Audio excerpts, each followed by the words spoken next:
Shalom, price God. டே 129. இன்றைக்கு நாம் be the light in the world என்ற தலைப்பில் எண்ணாகமம் 12ஆம் அதிகாரத்தில் உள்ள டெய்லி மெடிடேஷனை காண்போம். எண்ணாகமம் 12ஆம் அதிகாரத்தை தியானிக்கும் போது இங்கே மோசேக்கு விரோதமாக மிரியாமும் ஆரோனும் கலகம் செய்வதை பார்க்கிறோம். மிரியாமுக்கு கர்த்தரிடத்திலிருந்து தண்டனை வருகிறதை நாம் பார்க்கிறோம். மோசேயினுடைய குடும்ப வரலாறு குறித்து வேதத்தில் அதிகமாய் சொல்லப்படவில்லை. ஆனாலும் இந்த பகுதியில் மோசேயின் திருமணத்தின் நிமித்தமாக அவனுக்கு விரோதமாய் பேசுகிறதை நாம் வாசிக்கலாம். எண்ணாகமம் 12 1-2 வசனத்தில் வாசிக்கும் போது எத்தியோப்பியா தேசத்து ஸ்திரீயை மோசே விவாகம் பண்ணியிருந்தபடியினால் மிரியாமும் ஆரோனும் அவன் விவாகம் பண்ணின எத்தியோப்பியா தேசத்து ஸ்திரீ நிமித்தம் அவனுக்கு விரோதமாக பேசி, கர்த்தர் மோசையை கொண்டு மாத்திரம் பேசினாரோ, எங்களை கொண்டும் அவர் பேசினதில்லையோ என்றார்கள். கர்த்தர் அதை கேட்டார். அப்போ இது அந்த திருமணத்தினால் வந்த பிரச்சனை மாதிரி இல்லை. இப்போ நமக்கு ஒருத்தரை பிடிக்கலைன்னா ஏதாவது ஒரு பாயிண்ட் வச்சு சண்டையை ஆரம்பிப்பாங்கல்ல, அது போல. ஸோ ரியல் ப்ராப்ளம் என்ன? கர்த்தர் மோசையை கொண்டு மாத்திரம் பேசினாரோ, எங்களை கொண்டும் அவர் பேசினதில்லையோ என்று இந்த 2வது வசனத்தில் தெளிவாக இருக்கிறது. So they are questioning a spiritual authority of Moses. அவங்க கிட்டையும் பேசினார். 2 பேருமே மிகப்பெரிய ஊழியக்காரர்கள் தான், தீர்க்கதரிசிகள் என்று கொடுக்கப்பட்டிருக்கிறது. யாத்ராகமத்தில் ஆரோனுக்கு இன்ஸ்ட்ரக்ஷன் கொடுத்தார் என்று வாசித்தோம். அதே போல் மிரியாம் கூட கர்த்தர் பேசினபடினால் யாத்ராகமம் 15வது அதிகாரத்தை ஒரு பாடலாக பாடி களி கூர்ந்ததை நாம் வாசிக்கலாம். யாத்ராகமம் 15இல் தீர்க்கதரிசியாகிய மிரியாம் என்ற ஒரு வார்த்தையே வருகிறது. அப்போ ஆரோன் ஸ்பெஷலி பிரதான ஆசாரிய ஊழியத்துக்கு தெரிந்து கொள்ளப்பட்டான். எபிரேயர் 5:4, மீகா 6:4 இந்த வசனங்களிலெல்லாம் நாம் இதை குறித்து வாசிக்கலாம். எபிரேயர் 5:4, மேலும் ஆரோனை போல தேவனால் அழைக்கப்பட்டால் ஒழிய ஒருவனும் இந்த கனமான ஊழியத்துக்கு வர முடியாது. ஏன்னா ஒருவனும் என்று பார்க்கும்போது இன்க்ளூடிங் மோசஸ் ஆண்டவர் லீடராக ஏற்படுத்தினார் என்றால் அவர் தான் அதை சால்வ் பண்ணணும். அதே மாதிரி மீகா 6:4, நான் உன்னை எகிப்து தேசத்திலிருந்து வரப்பண்ணி அடிமைத்தனத்திலிருந்து உன்னை மீட்டு கொண்டு மோசே, ஆரோன், மிரியாம் என்பவர்களை உனக்கு முன்பாக அனுப்பினேன். அப்போ ஏன்னா ஃபர்ஸ்ட் மோசையை கர்த்தர் தெரிந்து கொண்டார். அவன் முடியாதுன்னு சொல்லும்போது மோசே கிட்ட ஆரோன் உன் வாயா இருப்பான் என்று கர்த்தர் சொல்லுகிறார். தென் மிரியாமும் ஜாயின் பண்ணுறாங்க. அவங்க 3 பேரும் சேர்ந்து அவங்களுடைய காலிங்கை நிறைவேற்றுகிறதை நாம் பார்க்கிறோம். ஆனால் இவர்களுக்குள் பிரச்சனை வந்தால் கர்த்தர் தான் சால்வ் பண்ணி ஆகணும். ஏன்னா ஸ்பிரிச்சுவல் அத்தாரிட்டியை குவெஸ்டின் பண்ணும்போது அது கர்த்தர் அதை ரெஸ்பான்சிபிலிட்டி எடுக்க வேண்டிய ஒரு கட்டாயத்தில் உள்ளது. நம் கண்களுக்கு எத்தியோப்பியா ஸ்திரீயை விவாகம் பண்ணினதால் தான் பிரச்சனை என்று நம் கண்களுக்கு தெரிய வருகிறது. ஆனால் verse 2ல மோசையுடைய அத்தாரிட்டியை குவெஸ்டின் பண்ணுறாங்க.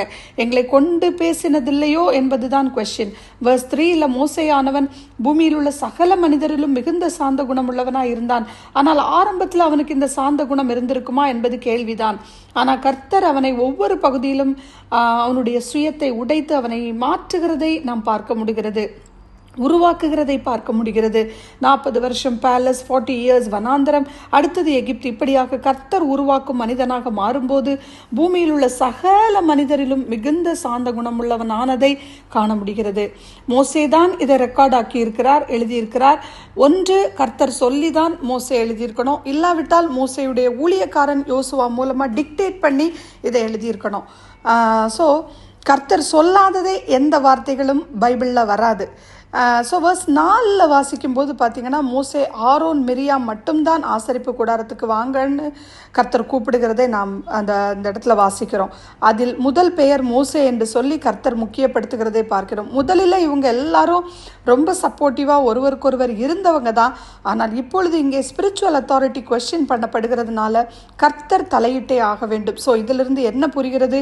எளியவர்களை, விதவைகளை, திக்கற்றவர்களை நாம் கஷ்டப்படுத்தணும்னா நான் அவர்களுக்காக உன்னை விசாரிப்பேன் ஆண்டவர் சொல்றாரு. நம்முடைய குடும்பமாக இருக்கலாம், வேலை ஸ்தலமாக இருக்கலாம், சபையாக இருக்கலாம், இதில் நாம் ரொம்ப கேர்ஃபுல்லாக இருக்கணும். ஏன்னா இந்த மாதிரி பாயிண்ட் பண்ணி கம்பேர் பண்ணும்போது அது நமக்கு விரோதமாக ஒரு பேக் ஃபயர் ஆகும்.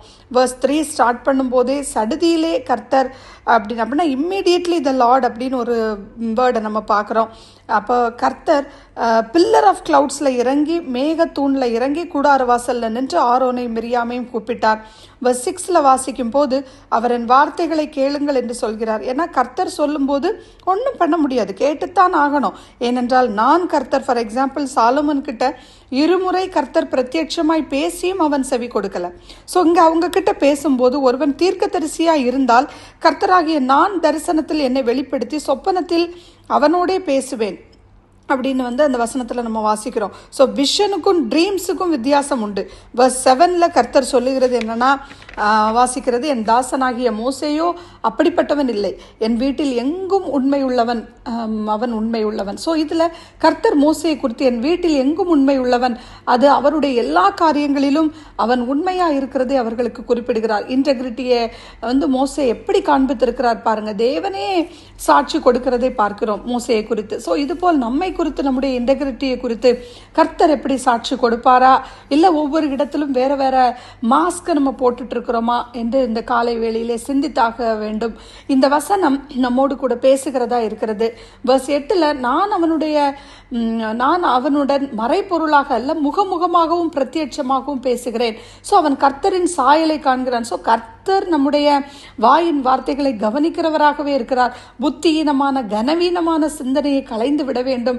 verse 8 வாசிக்கும் போது, என் தாசனாகிய மோசேக்கு விரோதமாக பேச உங்களுக்கு பயமில்லாமற் போனதென்ன என்றார்.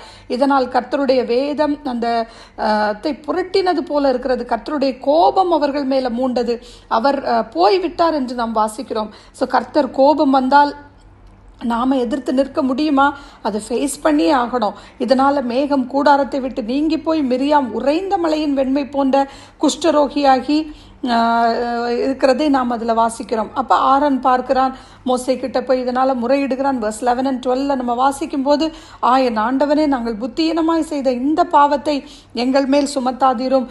தன் தாயின் கர்ப்பத்தில் பாதி மாம்சம் அழுகி செத்து விழுந்த பிள்ளையை போல் அவள் ஆகாதிருப்பாளாக என்றான். ஸோ அப்போ மோசே கர்த்தரை நோக்கி, என் தேவனே அவளை குணமாக்கும் என்று கெஞ்சினான் என்று வாசிக்கிறோம். எவ்வளோ ஒரு அன்பு பாருங்க. அப்போ இந்த இடத்துல ஆரோனும் மிரியாமும் ரெப்பன் பண்ணுறாங்க தங்கள் தவறுக்காக. அதனால்தான் ஆரோன் மிரியாமுக்காக இன்டர்சீட் பண்ணுறான். அப்போ கர்த்தர் மோசையை நோக்கி, அவள் தகப்பன் அவள் முகத்திலே காரி துப்பினதுண்டானால் அவள் 7 நாள் வெட்கப்பட வேண்டாமோ, அதுபோல் 7 நாள் அந்த தண்டனை அவள் பெற்றுக்கொள்கிறதை காண்கிறோம். ஒரு தகப்பன் இப்படி செய்யணும்னா எவ்வளோ ஒரு கர்த்தருக்கு பிரியமில்லாத காரியத்தை செய்தார்கள் என்று ஆரோனும் மிரியாமும் ரியலைஸ் பண்ணுறாங்க. ஆனால் மிரியாமுக்கு மாத்திரம் ஏன் இந்த பனிஷ்மெண்ட் கிடைத்தது என்றால், மிரியாம் தான் ஃபர்ஸ்ட் டிக்டேட் பண்ணி அந்த தவறான காரியத்தை குறித்து சொல்லுகிறதை நாம் காண்கிறோம். எப்படியாக மோசே அவர்களை மன்னிக்கிறான் பாருங்க. இது போல நாமும் மற்றவர்களை மன்னிக்க ஆயத்தமாக இருக்கிறோமா? நம்முடைய நாவின் வார்த்தைகளை குறித்தும் மிகவும் கேர்ஃபுல்லாக நம்ம கர்த்தருக்கு பிரியமாக பேசுகிறோமா என்று சிந்திப்போம். நாம் ஜெபிப்போம். Gracious heavenly father, I come before you in the name of Jesus. நீங்கள் மோசே கிட்ட சொன்னது போல, மோசையை குறித்து சாட்சி கொடுத்தது போல, தேவனுடைய வீட்டில் எங்கும் உண்மை உள்ளவனாக இருந்தான், பூமியில் உள்ள சகல மனிதரிடத்திலும் மிகுந்த சாந்த குணம் உள்ளவனாக இருந்தான் என்பது போல, இந்த 2 சாட்சிகளும் போல எங்களை பார்த்து நீர் கூற எங்களை உண்மையாய் நீங்க உருவாக்குங்கப்பா. எங்களை வணைந்து கொள்ளுங்க. நீர் செட்சிக்கும் போது அந்த வேல்யூவை புரிந்து கொள்ள எங்களை தகுதிப்படுத்துங்க ராஜா. ஒரு பொழுதும் உமது சமூகத்தை விட்டு என்னை தள்ளாமலும் உமது பரிசுத்த ஆவியை என்னிடத்திலிருந்து எடுத்துக்கொள்ளாமலும் உம்முடைய அப்பா சாயலை காண எங்களுக்கு கிருபை செய்யுங்க. உம்மை முகமுகமாய் அப்பா பிரத்யட்சமாய் உம்மை தரிசிக்க நீங்க எங்களுக்கு அந்த கிருபையை தாங்கப்பா. All praise, glory and honor for you only, O Lord. In Jesus' name I pray. Amen.